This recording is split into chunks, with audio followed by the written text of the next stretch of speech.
Shalom, shalom, peuple de Dieu. Je te dis ce matin que tu es béni.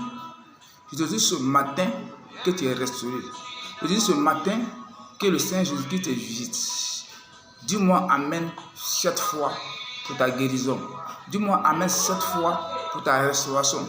Dis-moi Amen 7 fois pour la main de Dieu qui va agir dans ta vie aujourd'hui. Bien-aimé, à partir de ce matin, la voix que je vais élever, elle va à l'encontre de tous les malades du monde entier. Quel que soit l'endroit où que tu sois, quelle que soit la maladie qui te ronge, quel que soit le problème que tu as, mais à partir d'aujourd'hui, rassure-toi, aie la foi, aie la certitude que ton Dieu, que ton Créateur, que le Seigneur Jésus-Christ ne va pas t'abandonner.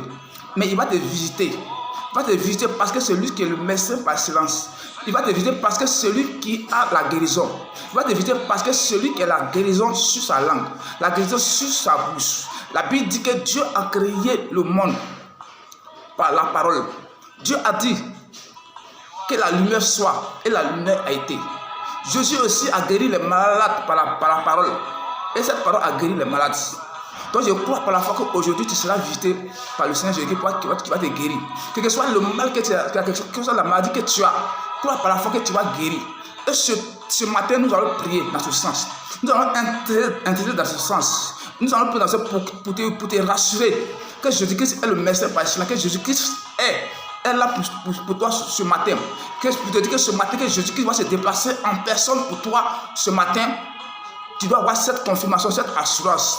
Parce que la Bible dit, dans le livre de Jean 5, à partir du verset 2, la Bible dit qu'il y a un paralytique qui, étant malade, a été convoyé à la piscine de Bethesda, dans le but de pouvoir retrouver la guérison.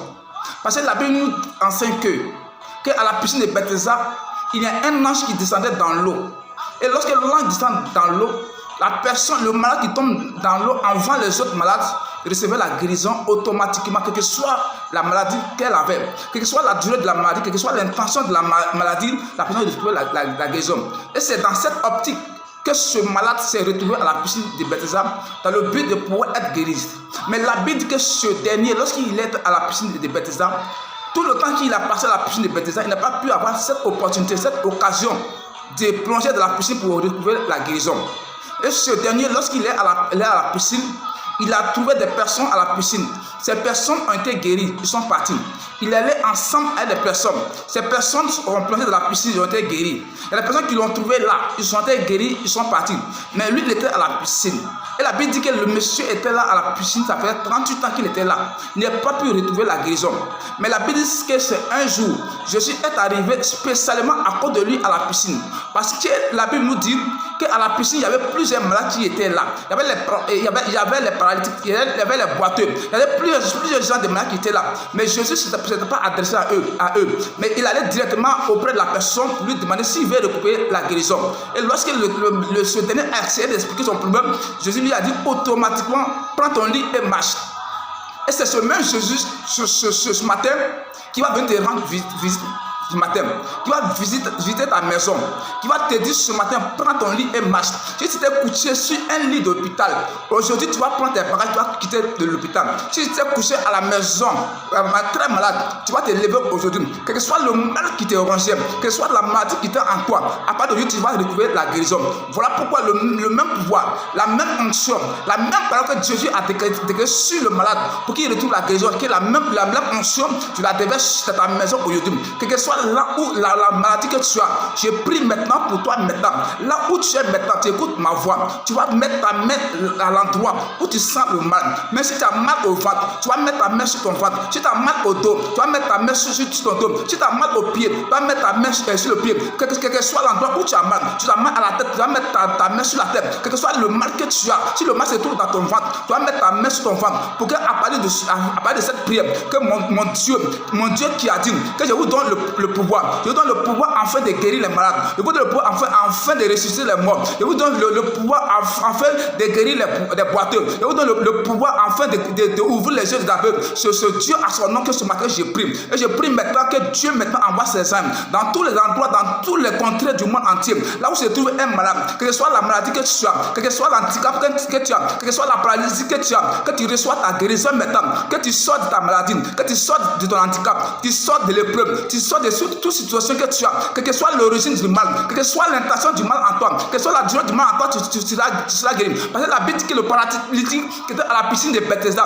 ça faisait 38 ans qu'il était malade. Et pendant les 38 ans, le monsieur n'a pas baissé la garde, il n'a pas perdu l'espoir parce qu'il sait qu'il y a un Dieu pour les pauvres, il y a un Dieu pour les démunis, il y a un Dieu pour les personnes qui sont abandonnées. Parce que ce dernier était abandonné par les siens, mais c'est Jésus qui a été son dernier recours. Voilà pourquoi ce matin j'envoie le Saint-Esprit dans ta maison. Même si tu as un parent qui est malade, même si tu as un parent qui est malade, même si tu es malade, pendant que tu écoutes cette voix maintenant, que mon Dieu te visite maintenant, que l'ange te visite maintenant, que le Seigneur Jésus lui il vient en personne à ta maison pour pouvoir te guérir maintenant, pour guérir le mal qui est en toi, pour te libérer du mal, pour te libérer de l'handicap, de te libérer de la paralysie. Seigneur Jésus, Saint-Esprit, je te remercie maintenant. Parce que c'est à ton nom ce matin que je lève la voix et je prie. Et c'est toi-même qui l'as dit dans le livre de Matthieu dit, tu as envoyé tes disciples, pour aller guérir les malades, Père, ça te sent que ce matin, étant ton disciple, je prie maintenant par ton onction et par ton pouvoir. Tu vas rentrer dans toutes les maisons,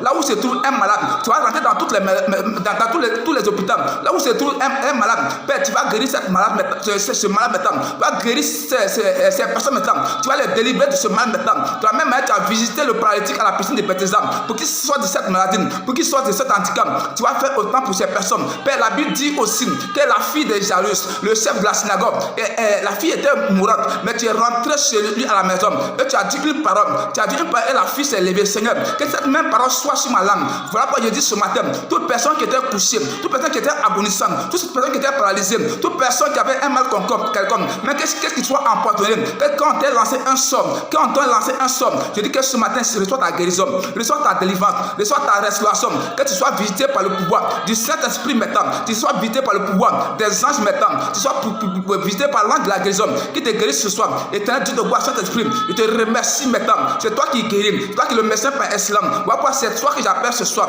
ce matin, c'est toi qui es le médecin par excellence. Voilà pourquoi je t'appelle maintenant de rentrer dans toutes les concessions, dans toutes les familles, dans toutes les maisons, dans tous les endroits où se trouve un malade abandonné, où se trouve un malade qui a essayé plusieurs fois de se soigner. La personne a dépensé plusieurs sommes d'argent à se soigner. La personne a dépensé plusieurs sommes d'argent dans les médicaments, mais la personne n'a pas eu gain de cause. Mais je dis que ce matin, tu viens visiter la personne, que ce matin, tu viens guérir la personne. Je dis que ce matin, que par ta parole, que la personne reçoit la guérison, que par ta parole, que ces personnes soient détachées, que par ta parole, que les personnes soient restaurées, que par ta parole, que les personnes retrouvent la vie, que par ta parole, Saint-Esprit, que les personnes qui étaient sur le point de perdre la vie maintenant, que tu leur redonnes vie maintenant, que tu leur redonnes vie maintenant, que tu leur redonnes vie maintenant. Parce que la Bible dit dans le livre d'Ézéchiel, Ézéchiel 37, tu as envoyé ton serviteur, ton serviteur Ézéchiel, tu l'as envoyé en mission, mais c'était une mission compliquée. Tu as dit Ézéchiel que les ossements desséchés à la surface de la terre, tu lui as demandé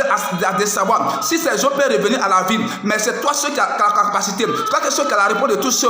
Ézéchiel t'a dit Seigneur, c'est toi seul qui sais tout ça, mais tu as demandé à Ézéchiel de prophétiser, et il a prophétisé selon ta parole pour que les hommes reviennent à la vie. Seigneur, c'est dans ce sens ce soir, matin que je prophétise maintenant, que toutes les personnes qui étaient malades, toutes les personnes qui leur santé avait échappé, toutes les personnes qui avaient perdu leur santé, qui avaient perdu leur joie, qui avaient perdu tout ce qui était là par terre, Père, de la même manière, Ézéchiel a prophétisé, et les autres se sont rapprochés les uns des autres. C'est comment leur santé, leur vie va se rapprocher d'eux maintenant, leur âme se rapproche d'eux maintenant, tout ce qui les convenait, tout ce qui les appartenait, qui était éloigné d'eux maintenant, que leur âme revient à nous maintenant. Seigneur, je te remercie, Saint-Esprit, je te remercie, Seigneur Jésus, merci le Dieu vivant, merci pour la guérison que tu donnes dans la vie de tes enfants, ceux qui ont perdu l'espoir, ceux qui n'ont même pas l'argent pour se soigner, Père, que tu leur apportes le confort, que tu leur apportes la solution, que tu viens vers eux maintenant, que tu leur apportes des corbeaux, que tu leur apportes des personnes qui veulent les ravitailler. Seigneur, la Bible dit que le bon samaritain, lorsqu'il partait Sur le chemin,